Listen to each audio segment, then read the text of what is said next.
Hey everyone, happy Monday. Monday. We're the Hatch Homes Group. Thank you for joining us for our Monday market update. And it's just us today. Just get the ladies.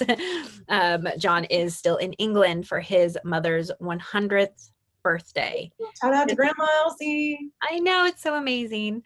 But yeah, so today we wanted to talk about what the news is all a buzz, right? Like everyone knows it's a seller's market right now. And with that, we see some common themes and we wanted to answer, what does a seller's market mean? And so first off, what a seller's market means is it's basically tracking inventory, which we talk about all the time. But traditionally, it was any inventory levels under 5 months inventory was deemed a seller's market. Things have changed a lot with technology, with just people having easier access to homes. We're seeing that really a seller's market is looking like anything under 3 months inventory. Especially And in Portland. yeah, especially in Portland. And so we are what, point Point seven. seven. Point seven. So not even a month of inventory. Meaning if no other homes came on the market, all the homes that are currently for sale would sell in less than a month. Yes. So That's pretty unprecedented. And I think we've definitely talked about that a lot. So yes. pretty So good. that is a seller's market, right? Home selling fast. Now that, that leaves consumers thinking that if you're a seller, you think, man, I don't have to do anything. I just put my home on the market. It's going to sell.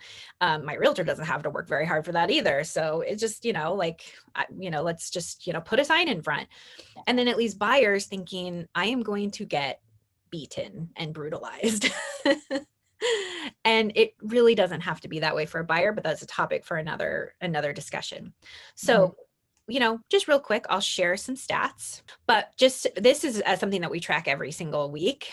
Numbers on the market, obviously, like this is overall Portland, and you're looking at what the inventory level is, and honestly, like it's a lot of 1.5 months, 2 months, 3 months if you go over 2 million.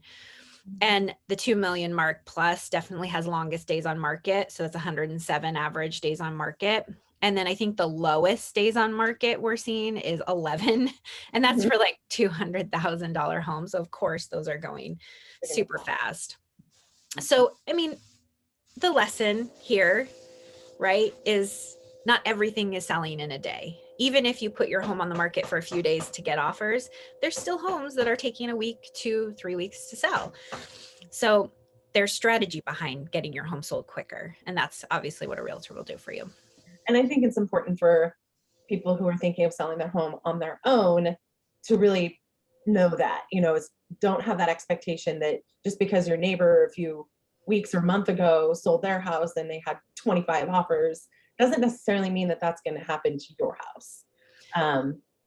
And so, and I just wanted to share a little bit about some statistics nationally about sellers who choose to do a for sale by owner, meaning they put the sign out front and they think that they're saving a lot of money and time and it's going to be easy. Well, first, you really do have to account for the time that you have to devote for all aspects of the sale, including the negotiations. And I think that that's super important to remember that you hire someone to help negotiate those things for you and navigate all the paperwork and the contracts and the repairs negotiations and the marketing. I mean, there's so much that goes into it. And also, I think it's really interesting that a lot of for sale by owners think that they're going to make more money.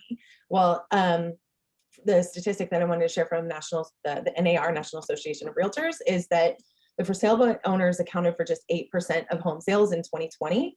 And the typical for sale by owner home sold for, and this is nationally, not Portland, for about $218,000 on average for a for sale by owner. When there was a seller that worked with a realtor to list their home and assist with the sale, the average price went up to $295,000. And again, that's national numbers. But I think that kind of gives you a perspective of how you really think.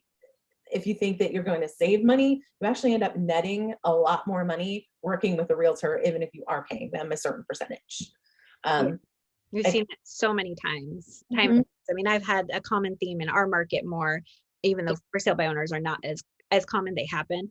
But is, I've had a lot of sellers recently where their neighbor, we're getting ready to put their home on the market and their neighbors are like, oh, I have a buyer. You don't need to put it on the market, like just sell, like, you don't need to put it on the market. Look, like there's people, all our neighbors have somebody that would want to move in here. And And how often does that really happen? I mean, we don't have raw data for that, but I gotta say it's pretty slim that your neighbor's granddaughter definitely has somebody that's gonna write an offer on it. And even then, I think what's important to know is that buyers in this market hire agents. They want somebody to help negotiate for them. And the same goes for sellers. So at some point, somebody is going to need some assistance. And I think the bottom line there is that you kind of pay for what you get, I mean, I don't mean to sound like harsh or rude or anything, but like it's tricky and there's a lot to think about and a lot of time devoted. And I think it's important to keep that in mind. yeah, I mean, I would say, a lot of my sellers felt like, well, if I accepted your friend's offer before we go on the market, what kind of other offers would I get? And that is where where we specialize in as well, is helping, them like maximize how many offers, even if they get one offer, how can we make it the best offer for them in this market? Like there's a lot of tools in our belt to get sellers the most. So putting it on the market normally is your best bet of getting the best offer. Yeah. Yeah. And then, like there's other things like, so Showing Time, which is a national like showing tracker. They track, who is Lockbox activity is like, which is, how we access homes. So they say that they put an article out that said May 2021 showing index results, unseasonable decline seen in showings. Now we kind of touched on that already. We're seeing that, whereas our buyers are maybe like in the spring, they were up against 15, 20 offers. Now it's more, 3 to 5, sometimes 9 offers, something around there. So definitely less competition, but still, still serious competition. Yeah. But they said, although showing traffic continues at a historic pace, we saw a substantial month-over-month decrease from April's levels. And that was from the chief analytic officer for Showing Time. And last month, even if demand begins to weaken, we'll still be in a seller's market for a long time. And that kind of talks about, like buyers are freaked out about like, well, if I buy right now, am I buying in a bubble? Well, we're not seeing any indicator. And we'll have a whole other discussion about what this bubble means, because it's a term that is thrown around a lot. And I think it's important to discuss, and we'll have another money market update about that. Yeah. But the point of that is to know your market, right? If you're a seller, you might be listening to, old news, right? You got to know what's happening right now in the market. We normally see a seasonality to our market. Everyone wants to be out right now. Like we're on realtor forums all the time figuring out, hey, like, are you seeing a decline in showings on your listing? Should we not put it on the market on this day because, it's going to be quiet? We're always looking at those different things.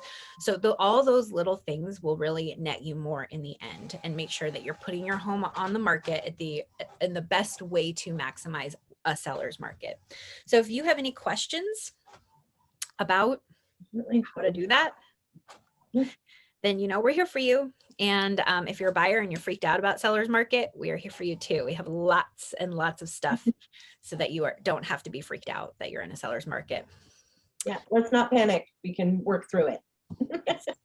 So thank you so much for joining us, and we will see you next week. Thanks.